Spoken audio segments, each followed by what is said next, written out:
Inter pass అయిన students కి practical learning and industrial exposure తో 100% ప్లేస్మెంట్ ఇస్తుంది ఐ క్రియేట్ డిగ్రీ కాలేజ్. ప్రసాదానికైనా ఎవరికైనా ఇవ్వడానికైనా బేసిక్ పులిహోర.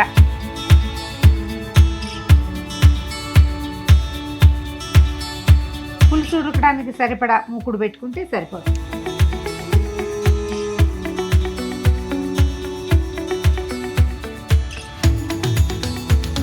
ఈ వేగిపోయిన తాలింపులో చింతపండు పులుసు తీసి పెట్టాం కదా, అన్నాన్ని కలిపేసేద్దాం.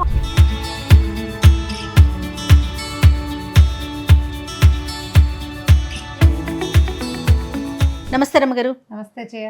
రమ్మగారు, కిచెన్లో ఈరోజు ఏం చేద్దాము అంటే పులిహోర చేద్దాం రమ్మగారు.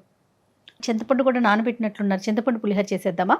చేసేద్దాం. చింతపండు పులిహోరకి ఏముంది, మనకి పండగైనా పూజ అయినా ప్రసాదానికైనా ఎవరికైనా ఇవ్వడానికైనా రాత్రి అన్నం మిగిలిపోయినా ఇది మనకే ఎక్కువ వంట చేయలేము, ఒక వంట చేసుకుందాం అనిపించిన బేసిక్ పులిహోర.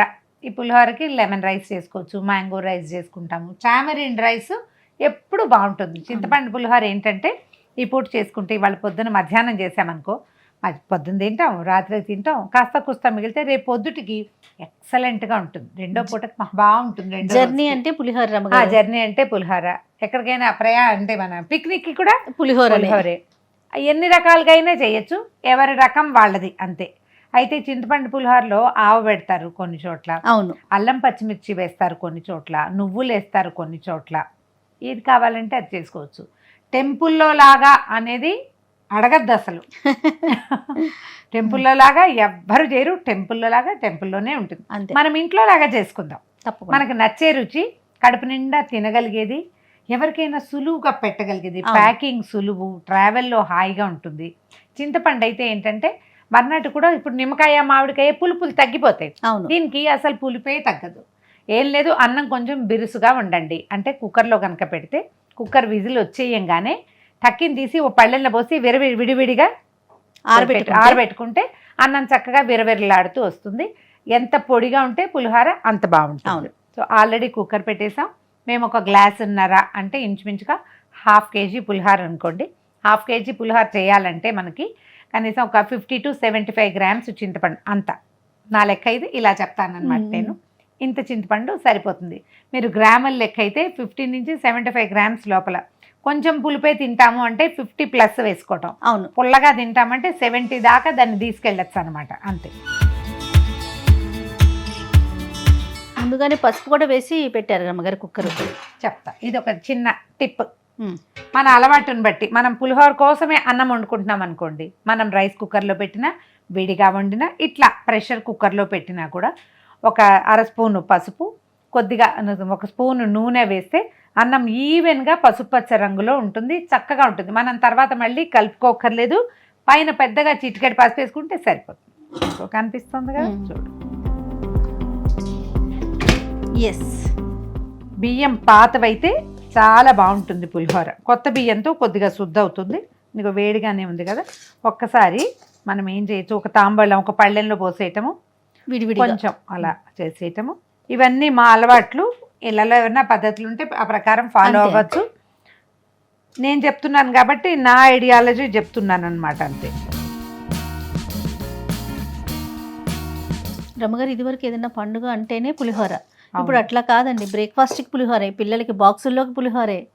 ఎన్ని పెడుతున్నామంటే చింతపండు పులుసు ముందుగా ఉంచుకోవటం, పెట్టుకోవటం.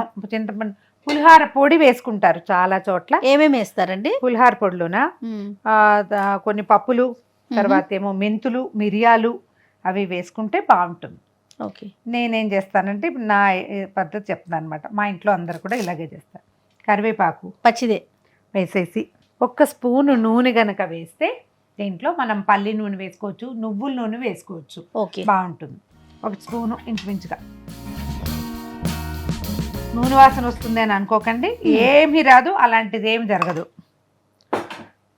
ఈ నూనె వేయటం వల్ల ఏమవుతుందంటే అన్నం అంటుకోకుండా ఉంటుంది, ఆరిపోతుంది. ఆరినప్పుడు ఇది విడివిడిగా వస్తుంది అనమాట. విరవిరలాడుతూ అంటాం, విడివిడిలాడుతూ కూడా అనొచ్చు. తెలుగు నేర్చుకుందాం మనం. పొడి పొడిగా వస్తుంది. కరివేపాకు వేసాం కదా, అవును. దీన్ని కాస్త కవర్ చేసి పక్కన పెట్టేస్తే చింతపండు ఏం చేసామంటే అటు ఇటు కాకుండా 50కి 70కి మధ్యలో నానబెట్టాం. చింతపండు కూడా చాలా సింపుల్ ఈజీ మెథడ్ ఏంటంటే మనకు కావాల్సింది బౌల్లో వేయటం, హాట్ వేడి నీళ్ళు ఒక చిన్న గ్లాస్ వేడి నీళ్ళు మరగబెట్టి పోసేయండి, మూత పెట్టి పక్కకు పెడితే దీన్ని రసం పిండడం చాలా సులువుగా ఉంటుంది, చక్కగా వచ్చేస్తుంది. చక్కగా వచ్చేస్తుంది. చింతపండు పిసికేసి గుజ్జు తీసేసే చేయ. ఓకే రమ్మగారు, కొంచెం ముందుగానే నానబెట్టాం కదా వేడి నీళ్ళలో, బాగా వచ్చేస్తుంది. 2 మెథడ్స్ చేసుకోవచ్చు. మనము తక్కువ పులిహార చేస్తామనుకోండి, ఒక 2 గ్లాసులు, ఒక 1/2 kg అంతే చేస్తున్నాం అనుకో, తాలింపుతో పాటు చింతపండు పులుసును కూడా ఉడికిచ్చేసి డైరెక్ట్గా కలిపేసుకోవచ్చు, అయిపోతుంది. అది మనం చాలా చేస్తామనుకో, ఒక 2 kgలు అలా చేసేటప్పుడు ఏం చేస్తామంటే చింతపండు పులుసు విడిగా ఉడకపెట్టుకోవాలి, తాలింపు విడిగా వేసుకోవాలి. కొద్దిగా చేసుకునేటప్పుడు మనం ఇంట్లోకే చేసుకుంటాము, పండక్కి 4 ఐటమ్స్లో ఒక ఐటెం పులిహోర అయితే కనుక సింపుల్గా ఒక దెబ్బతోటే అయిపోతుంది. నేను ఒక దెబ్బవే ప్రిఫర్ చేస్తాను, అందుకని అవే చెప్తాను. చింతపండు పులుసు రెడీ. తాలింపు పెడదామా? పెట్టేద్దాం. పెట్టేనా? పులుసు ఉడకడానికి సరిపడా మూకుడు పెట్టుకుంటే సరిపోతుంది. ఓకే అండి. ఏదైనా అండి లాంటిది పెట్టుకోవచ్చు, మూకుడు ఏదైనా పెట్టుకోండి వీలుగా ఉండేటట్టు అంతే. పులుసు ఉడకాలి ప్రధానంగా. తాలింపుల డబ్బా పెద్దగా ఉంది రమ్మగారు. శనగపప్పు, మినపప్పు, ఆవాలు, పల్లీలు. జీలకర్ర ఏది? అంటే పులిహోరలో జీలకర్ర వేయరు. అసలు జీలకర్ర డబ్బా ఉండాలి ఎందుకంటే వీళ్ళు జాగ్రత్తగా నా కోసం ఉప్పు పసుపు ఇందులో వేసారు కాబట్టి జీలకర్ర లేదు. మెంతులు జీలకర్ర కూడా ఇందులో వేసుకుంటే బాగుంటుంది. ఒక 4-5 స్పూన్ల నూనె వేస్తే సరిపోతుంది. తాలింపుకి చింతపండు ఉడకటానికి కూడా 4 స్పూన్లు వేస్తే చాలు. జీడిపప్పులు మీ చాయిస్ అయితే వేసుకోవచ్చు, లేకపోయినా పర్వాలేదు.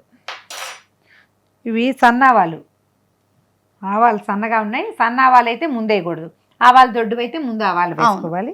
ఇవన్నీ అందాజుగా చేసే పనులే, వీటికి కరెక్ట్గా కొలత 10 గ్రాములు 20 గ్రాములు ఏం లేదు, మన అన్నాన్ని బట్టి వేసుకోవాలి. పల్లీలు 1 స్పూన్ అనుకుందాం, శనగపప్పు, మినప్పప్పు 1 స్పూను, మినపప్పు. 1 నిమిషం ఆగి ఆవాలు వేసుకుందాం, ఎందుకంటే ఆవాలు సన్నగా ఉన్నాయి కదా. అవునండి. పప్పులు వేగి మొహం పట్టినాయి కదా, 1 స్పూను ఆవాలు, 4-5 ఎండుమిర్చి. మిరపకాయలు ఎర్రగా కాకుండా నల్లగా ఉంటే ఎక్కువ బాగుంటాయి. ఇందులో మెంతులు వేసుకుంటారు, మిరియాలు వేసుకుంటారు పైన, వాటి వల్ల ఏంటంటే ఘాటు పెరుగుతుంది. మన ఆసక్తిని బట్టి మామూలుగా మేము ఒక 2 మెంతి గింజలు, చిన్న బెల్లం ముక్క వేస్తారు. బెల్లం కూడా వేస్తారా రమ్మగారు? బెల్లం చింతపండు ఉడికేటప్పుడు చిన్న బెల్లం వేస్తాం. తీపి తెలిసేంత బెల్లం కాదు, కానీ ఆ చింతపండుకి విరుగుడు బెల్లము అని చెప్తారు పెద్దవాళ్ళు, ఇంకా అలవాటుకి అట్లా వేస్తాం.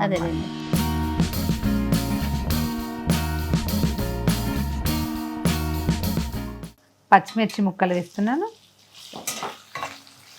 ఆల్రెడీ కొంత కరివేపాకు వేసాం కదా. అవును, అన్నంలో కలిపాం కదా. వేగిన కరివేపాకు రుచిగా ఉంటుంది. ఇది వేగటమే కాదు, ఇప్పుడు చింతపండులో ఉడుకుతుంది కూడా, అందుకని అది కూడా. ఈ వేగిపోయిన తాలింపులో చింతపండు పులుసు తీసి పెట్టాం కదా,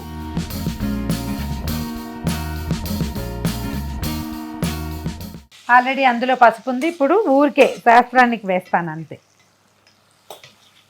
మీరు ఇది కావాలంటే పక్కన పెట్టుకుంటే 2-3 రోజులు ఆగి మళ్ళీ కలుపుకోవచ్చు కూడా, చాలా నెల రోజులు ఉంటుంది అనుకో. తాలింపు వేసి అందుకే చెప్తున్నా, 2-3 రోజులకి బాగానే ఉంటుంది. ఓకే.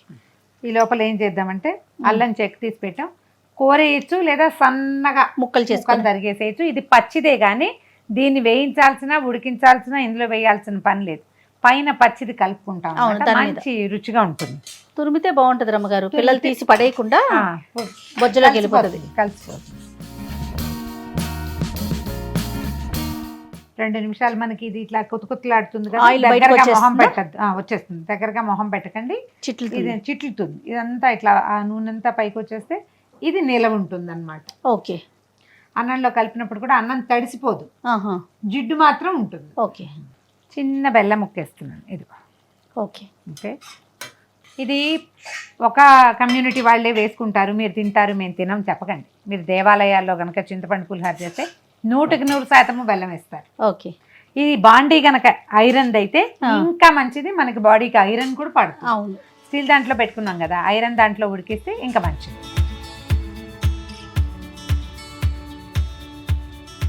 ఇక పులిహోర మొత్తం ఉడికిపోయింది చూడు, పులుసు ఆ, ఆయిల్ అంతా పైకి వచ్చేస్తుంది, అవును. చిక్కగా అయిపోయింది. ఆపేద్దాం. ఉమ్. చాలు.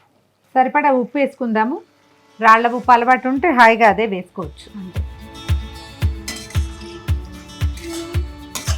ఆ పులిహోర పులుసు ఉడికిందా అని తెలుసుకోవటానికి ఈజీ మెథడ్ ఏంటంటే, మనం ఇట్లా లాగినప్పుడు దాని కింద ఆ నూనె చేరాలి ఇట్లా, అంతే.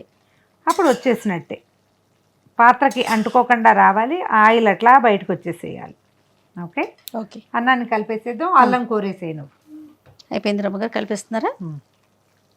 నేనేం చేస్తానంటే, ఇది కూడా నా టిప్, కొద్దిగా పులుసు ఉంచుకుంటాను వెనక్కి. అది తగ్గితే పులుపు అంటే కలుపుకుంటారా? ఇప్పుడు దేవుడికి నివేదన పెట్టేటప్పుడు కూడా కొంచెం తీసి పక్కకు పెట్టుకుంటాను వెనకాలకి. ఇక అది అలవాటు అంతేనమాట. ఇది కలిపేస్తాము. దేవుడి దగ్గర చూపించిన తర్వాత పిల్లలకి ప్రసాదంగా పెట్టినప్పుడు ఒకవేళ ఉప్పు తక్కువైంది అనుకో, ఈ పులుసులో కొద్దిగా ఉప్పు కలిపేసుకుంటాం. ఈజీ మెథడ్ అనమాట. ఎందుకంటే అన్నంలో ఉప్పు వేస్తే ఈవెన్గా కలవదు, సక్రమంగా కలవకపోతే బాగుండదు. ఒక చోట ఉప్పు ఎక్కువ తక్కువగా ఉంటుంది కదా, అందుకు.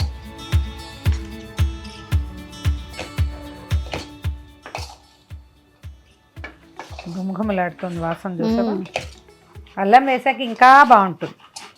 ఇప్పుడు ఇది వర్షాకాలం కదా, ఈ వానాకాలంలో చేసే పులిహోరలో అల్లం వేసుకోవచ్చు, ఎక్కువ రుచిగా ఉంటుంది అండ్ ఒంటికి కూడా మంచిది. అవును.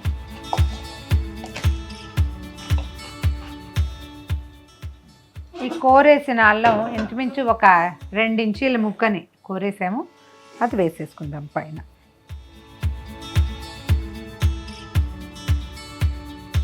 సింపుల్గా ఈజీగా పొద్దుటిపూట హడావిడిగా కూడా ఉన్నప్పుడు కూడా చేసేసుకోవచ్చు. నేను చెప్పినట్టు ముందే కనుక మనం పులుసు ఉడికిచ్చి కనుక పెట్టుకుంటే రాత్రి చేసేస్తే పొద్దున్న సింపుల్గా కలిపేసుకోవచ్చు. అన్నం వండుకోవటం, కలుపుకోవటం.